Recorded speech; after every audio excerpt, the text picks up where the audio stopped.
आइए सुनते हैं कहानी आंध्रा की दुल्हन। शोभन के दोस्त हैदराबाद कंपनी में काम कर रहे थे। शोभन अपने मित्रों से कहा, भाई मैं भी आप लोगों के साथ रहकर काम करना चाहता हूँ। दोस्तों ने कहा, ठीक है, तुम्हारी इच्छा है तो अगले दिन हम अपने काम पर जा रहे हैं, तैयार रहना। बस यह बात सुनकर शोभन बहुत खुश हुआ। अगले दिन तैयार करके बैग और सामान दोस्तों के साथ हैदराबाद चला आया। शोभन पहली बार शहर में आया था। उसे पसंद नहीं था, मगर कहा गया है ना, मजबूरी का नाम महात्मा गांधी। बस वही बात, दूरी आने की वजह से शोभन किसी तरह काम में लग गया। अब शोभन सुबह दोस्तों के साथ जगता, स्नान करके खाना पकाता और काम पर चला जाता। यही इसकी दिनचर्या थी। पर हर रविवार के छुट्टी रहती। प्रति रविवार को शोभन बाजार जाता, सब्जी लाने। बाजार में फल की दुकान से वह कुछ फल लाता। इसी तरह आना जाना लगा रहा। फल की दुकान पर एक लड़की थी, उसका नाम शैलजा था। पहले तो शोभन का ध्यान शैलजा की तरफ गया, मगर शोभन उसकी प्यारी सी भूरी आंखों को देखकर एक तरफा प्यार में पड़ गया। शोभन कई बार से शैलजा को एक ढक देख रहा था, पर शैलजा को इस बात का आभास नहीं हुआ। एक दिन शैलजा की नज़र शोभन पर पड़ी। शैलजा को समझते देर नहीं लगी। उसने शोभन का नाम, पता, गांव के बारे में पूछने लगी। इसी तरह दोनों में पहचान बढ़ने लगी और प्यार में बदल गई। आखिर एक दिन शोभन शादी की बात चला दी। शैलजा भी यही चाहती थी, मगर कहने में संकोच रही। पर शोभन ने कह डाला। शैलजा कुछ क्षण तो थम गई, फिर बोली, मैं तो शादी के लिए तैयार हूँ, तुम्हारे घर वाले तो मान जाएंगे। शोभन बोला, तुम इस बात की चिंता मत करो, माँ और पिताजी को मना लूँगा। शैलजा ने अपने माँ से सारी बात बताई। माँ तो डर गई, बोली, तू कहीं पागल तो नहीं हो गई? हम लोग आंध्र प्रदेश और वह दूसरे प्रदेश का। नहीं बाबा, मेरे को डर लगता है। मैं तुम्हारी माँ हूँ, कोई दुश्मन नहीं जो अजनबी के साथ तेरी शादी करा दिया जाए। तू घबरा मत, तेरी अच्छी घर में मैं शादी करूँगी। तब शैलजा बोली, माँ आप नाहक की शोभन पर शक कर रही हैं। वह एक अच्छा लड़का है, मेरी देखभाल भी अच्छा करेगा। शैलजा ने माँ को बहुत बार समझाया, तब जाकर शैलजा और शोभन की शादी हुई।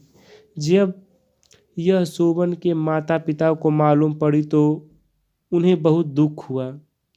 माता पिता बेटे की खुशी में अपनी खुशी है वे मान गए। शोभन शैलजा को लेकर घर आया। शोभन ने सारी संस्कृति शैलजा को बता दी थी। घूंघट में रहना, सिंदूर लगाना, ये सारी बातें शोभन ने शैलजा को पहले ही बता चुका था। शैलजा को अजीब सी लग रही बात। वह सोच रही थी, चलो ठीक है, कर लूँगी। जब शोभन शैलजा को घर लेके आया तो गांव की महिलाएं शैलजा को अजीब नज़रों से देख रही थी। शैलजा घर में पहुंची, माता पिता के पांव छुए। शैलजा कई दिनों तक घूंघट में रही। वह बहुत परेशान हो गई, क्योंकि उसे इतनी भारी भरकम साड़ी पहनने की आदत नहीं थी। उसके ऊपर एक घूंघट में रहना। शैलजा को सिर्फ थोड़ी हिंदी और तेलुगु के सिवाय कोई दूसरी भाषा नहीं आती थी। अम्मा तो बोलती हैं, अरे हम तुम कोई बुढ़िया नहीं कि घूंघट में न रहो, अभी तुम दुल्हन हो। शैलजा को गुस्सा आ रहा था, पर क्या करे, सभ्यता को लेकर मजबूर थी। शोभन की माँ शैलजा पर बंदिशें लगा रही थी। आखिरकार इस घर में नहीं रह सकती, आप मेरे साथ हैदराबाद चलिए, वहीं पर नौकरी करके जीविका चला लेंगे। शोभन बोला, हम साथ नहीं जा सकते। एक लोग को तो घर पर रहना पड़ेगा। मेरे पिता और अम्मा बूढ़े हो चुके हैं। एक भाई और एक बहन है जो पढ़ाई करते हैं। घर पर खाना बनाने और घर की देखभाल कौन करेगा? हाँ, मैं इतना कर सकता हूँ कि कुछ दिन तुम रह लो, फिर अपने गांव चली जाओ। जब तुम आओगी तो मैं अपने काम पर चला जाऊंगा। अगर मैं कई महीनों घर बैठा रहा तो मैं इस बात को अच्छी तरह से जानता हूँ। घर के जो खर्चे हैं उन्हें भी देखना है। शैलजा शोभन से तहे दिल से प्यार करती थी। वह घर के परिस्थितियों के बारे में समझ गई। वह बोली, ठीक है, आप जाइए, मैं घर को संभाल लूंगी। शोभन अपने नौकरी पर चला जाता है। घर मिट्टी और घास फूस के बने थे। शैलजा मिट्टी के घरों और घास फूस के ऊपर मिट्टी लेपकर उन्हें कुछ रंगों से रंग कर सुंदर बना दिया। घर के आंगन और बाहर पानी से धोकर अच्छा सी रंगोली बना के अपने चेहरे पर हल्दी और गुलाब चंदन का लेप लगाती। उसके चेहरे पर हल्दी के लेप लगाने से गांव की महिलाएं हंसती हैं। शैलजा कुछ ऐसे भी काम करती थी जो शोभन की अम्मा को बिल्कुल नहीं पसंद था। नाश्ता में इडली सांभर डोसा तो शोभन की माँ तो बिल्कुल ही नहीं पसंद करती थी। गांव के लोग तो ऐसे बोलते थे, अरे काकी, बहू के हाथ का इडली डोसा तो बड़े मन से खा रही हो।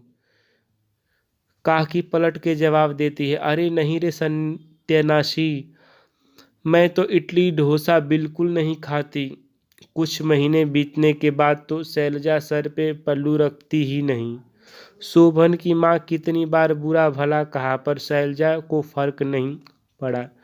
वह सुबह जगकर घर आंगन साफ करके स्नान करने के बाद तुलसी का पूजा करके अपने बालों में एक गुलाब का फूल जरूर लगाती। यही शैलजा की दिनचर्या बन गई थी। धन्यवाद। अगर कहानी आपको अच्छी लगी तो हमारे चैनल कहानी बहार को लाइक, सब्सक्राइब और शेयर तथा कमेंट कीजिए कि हमारी कहानी आपको कैसी लगी। धन्यवाद।